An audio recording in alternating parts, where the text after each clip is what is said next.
नमस्कार साथियों, मेरा नाम है महेंद्र और इन्फ्यूजन नोट्स के ऑनलाइन प्लेटफॉर्म पे आपका स्वागत है। जैसा कि आपको पता है, अपन डेली एक करंट अफेयर की क्लास लगाते हैं जिसमें अपन राजस्थान के करंट अफेयर को डिटेल एनालिसिस और स्टैटिस्टिक्स जीके के साथ कवर करते हैं। उसी कड़ी में आज है 8 अक्टूबर 2024 और 8 अक्टूबर का जो भी मोस्ट इंपोर्टेंट करंट अफेयर है उसको अपन डिटेल एनालिसिस के साथ कवर करेंगे। देखिए, आप राजस्थान के कोई से भी एग्जाम की तैयारी कर रहे हो, उसके अंदर अगर करंट अफेयर का पोर्शन है तो उसमें से अच्छे खासे क्वेश्चन पूछे जाते हैं। करंट अफेयर एक ऐसा सब्जेक्ट है जिसको अगर आप सही करके आते हो तो कहीं ना कहीं आपके सिलेक्शन के चांस बढ़ जाते हैं, क्योंकि आप राजस्थान जीके हो गए या अदर सब्जेक्ट तो लंबे टाइम से पढ़ते हुए आते हो, उसका रिवाइज भी कर देते हो, लेकिन करंट की चीजें तो दिन बे दिन बनती जाती है और बढ़ती जाती है। इसमें सबसे इंपॉर्टेंट है, राजस्थान में करंट अफेयर में ज्यादातर सवाल पूछे जाते हैं सूजस से। तो मैं प्रत्येक क्लास के अंत में सूजस का जो न्यूज़पेपर है वो आपको मैं बताता हूँ, पूरा न्यूज़पेपर मैं यहाँ पर पढ़वाता हूँ और सूजस में से ही क्वेश्चन आते हैं। कहीं ना कहीं जो राजस्थान जीके के सवाल आते हैं वो जिस पोर्शन से आते हैं, आप देखोगे कि पिछले 6 महीने में उस पोर्शन का सूजस में जिक्र हुआ है, तभी राजस्थान जीके का वहां से सवाल पूछा गया है। तो सूजस इंपॉर्टेंट है, इस क्लास के अंत में देखेंगे।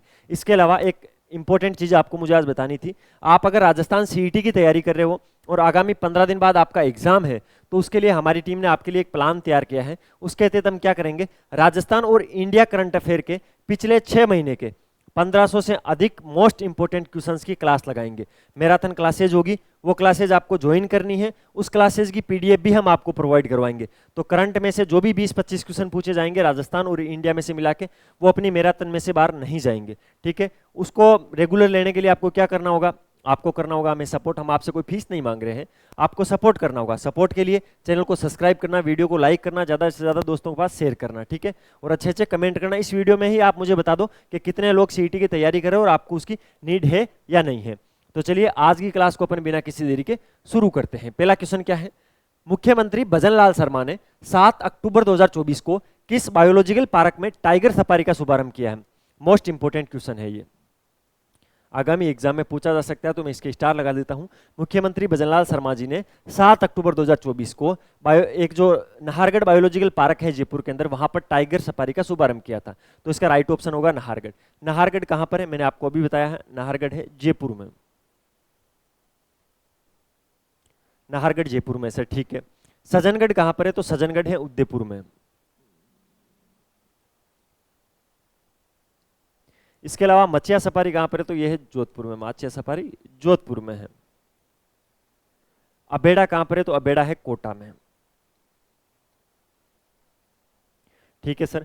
राजस्थान में वर्तमान में तो 4 ही बायोलॉजिकल पार्क हैं, जिसमें सबसे पहले घोषणा हुई थी किसी भी पार्क को बायोलॉजिकल पार्क बनाने की, तो वो नाहरगढ़ को हुई थी, ठीक है। और जो सबसे पहले बना कौन सा था, धरातल रूप से सबसे पहले बायोलॉजिकल पार्क राजस्थान में बना कौन सा था, तो वो सजनगढ़ उदयपुर वाला है, ठीक है। अबेड़ा पार्क सबसे नवीनतम बायोलॉजिकल पार्क है, ये फैक्ट आपने याद कर लिया। इसके अलावा अभी जो बजट आया था उसके अंदर भी एक घोषणा हुई थी, और उससे पहले 2 बायोलॉजिकल पार्कों के भी काम चल रहे हैं, जिसमें से एक तो अजमेर में बन रहा है। अजमेर में एक बायोलॉजिकल पार्क है जिसका कार्य निर्माणाधीन है। इसके अलावा एक बीकानेर में, बीकानेर और अजमेर के अंदर 2 बायोलॉजिकल पार्क हैं जिनका कार्य निर्माणाधीन है। इसके अलावा इस बार अलवर के अंदर, इस बार के बजट में अलवर में एक बायोलॉजिकल पार्क बनाने की घोषणा की गई थी। तो ये बायोलॉजिकल पार्कों को लेकर कुछ इंपॉर्टेंट करंट अफेयर था, कुछ इंपॉर्टेंट स्टैटिस्टिक्स जीके था जिसको आपको कवर करना है। 7 अक्टूबर को राजस्थान के मुख्यमंत्री भजनलाल शर्मा जी ने एक बायोलॉजिकल पार्क है नाहरगढ़ जयपुर के अंदर, वहां पर टाइगर सफारी का शुभारंभ किया है। इसके अलावा सबसे पहले किसी भी बायोलॉजिकल पार्क की घोषणा हुई थी तो वो नाहरगढ़ की हुई थी। सबसे पहले बना सजनगढ़ था जो उदयपुर के अंदर है, मचिया सफारी बायोलॉजिकल पार्क जोधपुर के अंदर है, और अबेड़ा पार्क कोटा के अंदर है। इसके अलावा अजमेर और बीकानेर के अंदर 2 बायोलॉजिकल पार्क का काम चल रहा है, और अलवर के अंदर इस बार घोषणा हुई थी। ये चीजें आ गई, ठीक है। इसके अलावा भजनलाल जी ने कल 2 इंपॉर्टेंट काम और किए थे। 2 बाघ शावक थे जिनका नामांकन भी किया था। कितने, 2 का नाम, 2 बाघ थे उनका नामकरण किया था। उसमें से एक जो नर बाघ था, नर शावक था, ठीक है, उसका नाम तो भीम रखा था। नर शावक का नाम भीम रखा था, ठीक है सर। एक इसमें मादा शावक थी,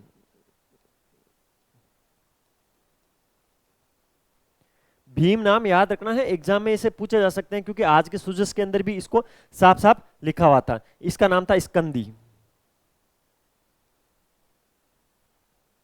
तो कल भजनलाल शर्मा जी ने जब इस बायोलॉजिकल पार्क के अंदर टाइगर सफारी का उद्घाटन किया था, शुभारंभ किया था। उस टाइम 2 शावकों के नाम भी दिए थे, जिसमें से नर शावक का नाम तो भीम रखा गया और मादा शावक का नाम स्कंदी रखा गया। तो इंपॉर्टेंट है। कुछ और चीजें राजस्थान जीके के अंदर पूछी जाती है कई बार, मैं आपको बता देता हूं। राजस्थान में टोटल नेशनल पार्क कितने हैं? राजस्थान में टोटल 3 नेशनल पार्क हैं, ठीक है। इनकी संख्या ही पूछी जाती है ज्यादातर एग्जाम में, तो आपको इनकी संख्या एक बार के लिए याद कर लेनी है। अभ्यारण्य कितने हैं? तो 26 हैं।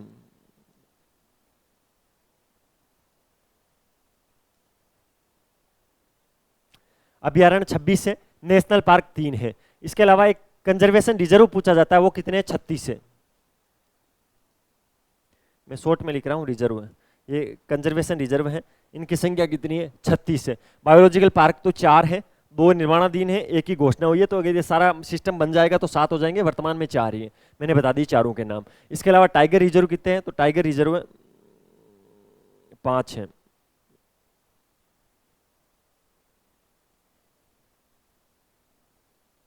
सारे डाटा याद कर लेना। इस बोर्ड पे मैंने जितने भी चीजें लिखी है उसमें से कहीं से भी एक क्वेश्चन मैंने एक क्वेश्चन पक्का बन जाएगा, ठीक है।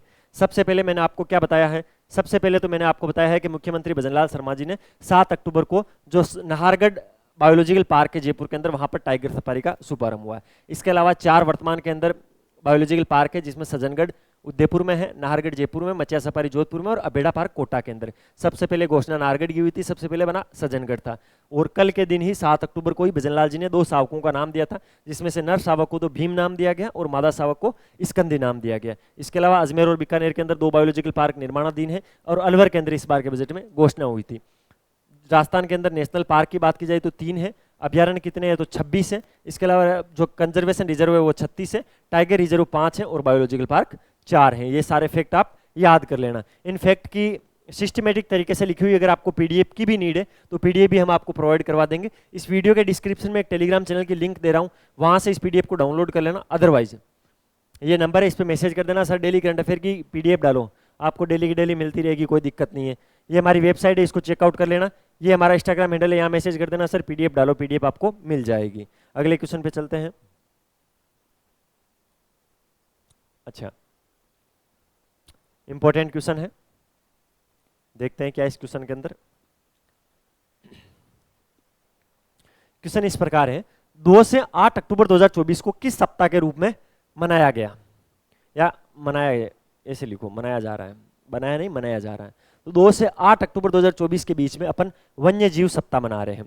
वन्य जीव सप्ताह कब से कब तक मना रहे हैं अपन? 2 से 8 अक्टूबर के बीच में मना रहे हैं। इस बार अभी आज 8 अक्टूबर है, आज वन्य जीव सप्ताह का अंतिम दिन है, ठीक है। इसके अलावा ये समाज कल्याण सप्ताह है, वो 1 से 7 अक्टूबर के बीच में मनाया जाता है। इंपॉर्टेंट है, ध्यान रखना। ये 2 से 8 अक्टूबर के बीच में वन्य जीव सप्ताह अपन ने मनाया था। एक स्वच्छता सेवा पखवाड़ा मनाते हैं। क्या मनाते हैं? स्वच्छता सेवा पखवाड़ा।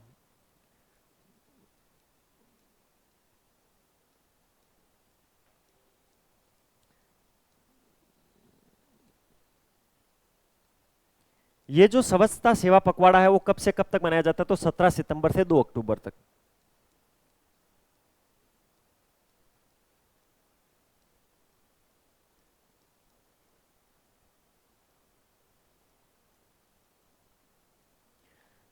स्वच्छता सेवा पखवाड़ा 17 सितंबर से 2 अक्टूबर के बीच में मनाया जाता है। समाज कल्याण सप्ताह 1 से 7 अक्टूबर के बीच में, वन्य जीव सप्ताह 2 से 8 अक्टूबर के बीच में मनाया जाता है, ठीक है। ये सारी चीजें आपने याद रख ली। अभी एक राजस्थान के अंदर एक इंपॉर्टेंट चीज चल रही है।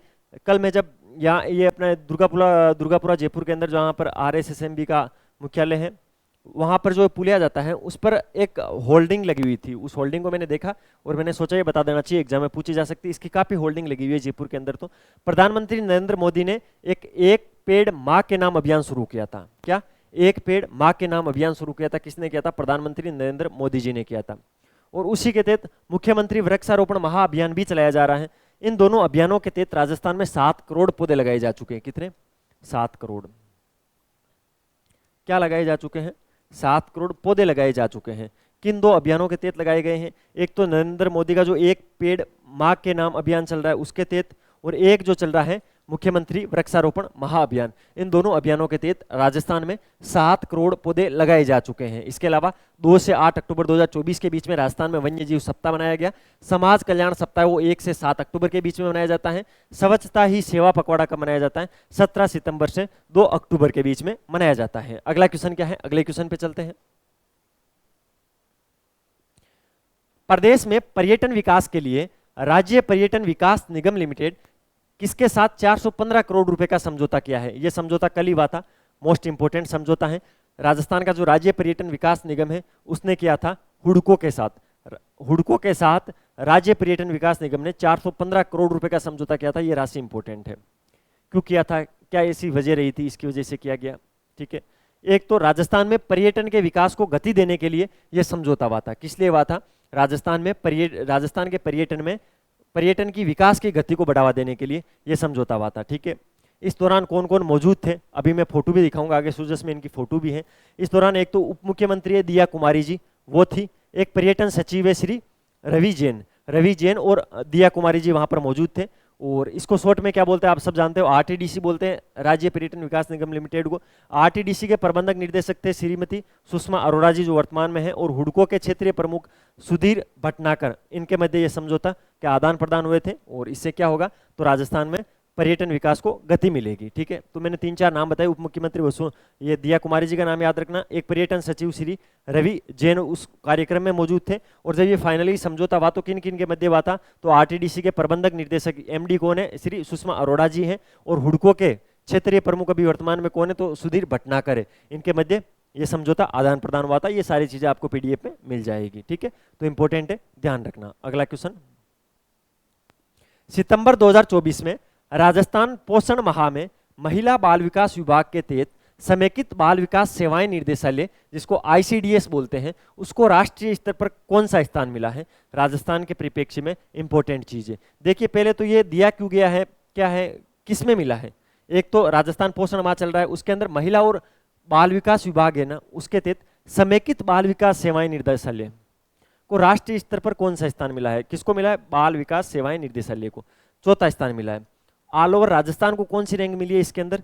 तो 6th रैंक मिली है राजस्थान को। और जो बाल विकास सेवाएं निर्देशालय है महिला बाल विकास विभाग का, उसको 4था स्थान मिला है। ठीक है, और इसके अंदर ये जो रिजल्ट आया था वो कहां पर आया था? जन आंदोलन डैशबोर्ड पर। कहां पर? जन आंदोलन डैशबोर्ड पर।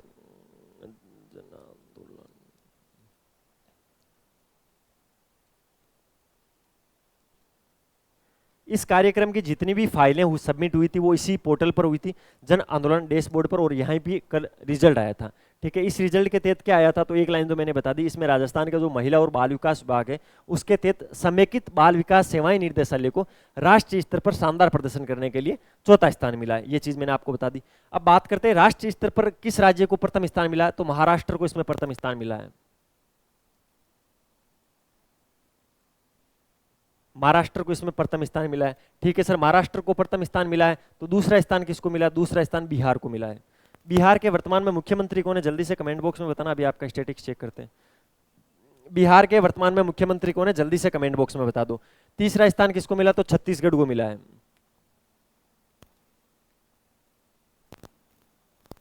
इसी प्रकार राजस्थान को कौन सा स्थान मिला था? 6ठा स्थान मिला था। और राजस्थान का जो महिला बाल विकास है उसका जो समेकित बाल विकास सेवाएं निर्देशालय है उसको 4था स्थान मिला था। ये चीज तो मोटा मोटी चीज आ गई। अब राजस्थान के अंदर कुछ जिलों को भी अलग से सम्मानित किया गया, जिसके अंदर जन आंदोलन डैशबोर्ड पर राजस्थान के अंदर जितनी भी गतिविधियां हुई है, जितनी भी प्रविष्टियां गई हैं, ठीक है, कितनी प्रविष्टियां गई है? तो 1,14,69,000 और 191 प्रविष्टियां गई थी। इसके अंदर चूरू प्रथम स्थान पर रहा था। कौन सा जिला? चूरू प्रथम स्थान पर रहा था। सर दूसरा भी बताओ मैं तो। दूसरा टोंक इसमें दूसरे स्थान पर रहा था। सर 2 बता दिए, तो तीसरा भी बताओ। तीसरा हनुमानगढ़ है।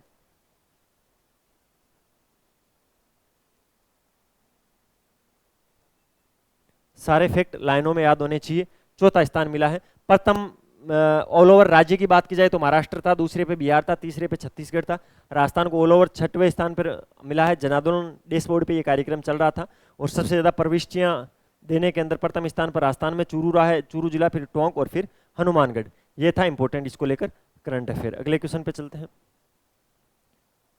अच्छा, हाल ही में देश के पहले ई क्रूज सर्विस का शुभारंभ किस झील में किया गया? देश की पहली ई क्रूज सर्विस का शुभारंभ हुआ है राजस्थान में। देश में पहली बार हुआ है और वो भी राजस्थान में हुआ है। तो भाई साहब ये क्या है? ये है इंपॉर्टेंट, इसको लिख और देता हूं, ये है इंपॉर्टेंट, आईएमपी है ये।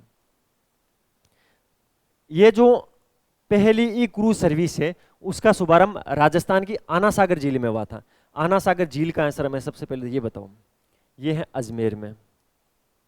सर ये झील किसने बनवाई थी? ये बनवाई थी अर्णोराज ने। ठीक है सर। और इसके आसपास क्या है? यहां पर बहारे दरी बनी हुई है। ये किसने बनाई थी? तो ये शाहजहां ने बनवाई थी।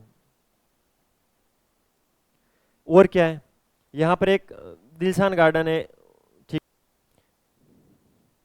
यहां पे जो नेहरू उद्यान है उसका निर्माण किसने कराया? तो यहां पर जहांगीर ने करवाया था। ये चीज आप ध्यान रखना है। अजमेर के अंदर है। ठीक है, तुर्कों से युद्ध हुआ था, वहां पर बहुत भयंकर नरसंहार हुआ था। उस वहां से जो रक्त रंजित धरती थी उसको साफ करने के लिए आना सागर झील बनी थी अजमेर में। और यहाँ पर पहली ई क्रूज सर्विस का शुभारंभ भी हुआ है। पिछोला झील कहाँ पर है? यह है उदयपुर में। सांबर झील कहाँ है? सांबर झील जयपुर डीडवाना। नए जिलों के हिसाब से जयपुर और उधर कुचामन डीडवाना है, तो जयपुर डीडवाना के अंदर ये झील है। सरीस का झील कहाँ पर है? जल्दी से कमेंट बॉक्स में बताओ, ये आपके लिए छोड़ दिया मैंने। सरीस का झील जल्दी से कमेंट बॉक्स में बता दो। ठीक है, ये इंपॉर्टेंट क्वेश्चन है, ध्यान रखना। अगला क्वेश्चन, प्रदेश के किस स्टेडियम में सीनियर महिला फुटबॉल चैंपियनशिप का आयोजन किया जा रहा है? अभी वर्तमान में चल रहा है, 6 से 17 अक्टूबर तक ये चलेगा। कब से कब तक चलेगा? 6 से 17 अक्टूबर तक चलेगा। किस स्टेडियम में किया जा रहा है ये? तो ये किया जा रहा है विद्याधर नगर स्टेडियम के अंदर। विद्याधर नगर स्टेडियम कहाँ पर है? जयपुर के अंदर, आप सबको पता है। अभी हाल फिलहाल में ये चर्चा में रहा था। चर्चा में किस लिए रहा था? जो फीफा से वेरीफाइड फुटबॉल स्टेडियम है ये। फीफा से, जो अंतर्राष्ट्रीय फुटबॉल महासंघ है फीफा, उससे वेरीफाइड है। और पूरे भारत का ये दूसरा ही ग्राउंड है विद्याधर नगर स्टेडियम जयपुर के अंदर, जो फीफा से वेरीफाइड है। ये एक अंतर्राष्ट्रीय मान्यता प्राप्त स्टेडियम है, आपको पता होना चाहिए। ठीक है, और ये जो प्रतियोगिता अभी हो रही है, महिला फुटबॉल चैंपियनशिप हो रही है, इसमें टोटल 8 टीमें भाग ले रही है भाई साहब। कितनी? 8 टीमें भाग ले रही है। 6 से 17 अक्टूबर के बीच में हो रही है। और विद्याधर नगर स्टेडियम है वो फीफा से वेरीफाइड है, यानी अंतर्राष्ट्रीय मान्यता मिला हुआ स्टेडियम है, जो कि भारत का दूसरा स्टेडियम है। ठीक है, इस स्टेडियम के अंदर एक पोर्शन बना हुआ है अलग से, एस्ट्रोटर्फ फुटबॉल मैदान, उसके अंदर हो रहा है, एस्ट्रोटर्फ के अंदर हो रहा है।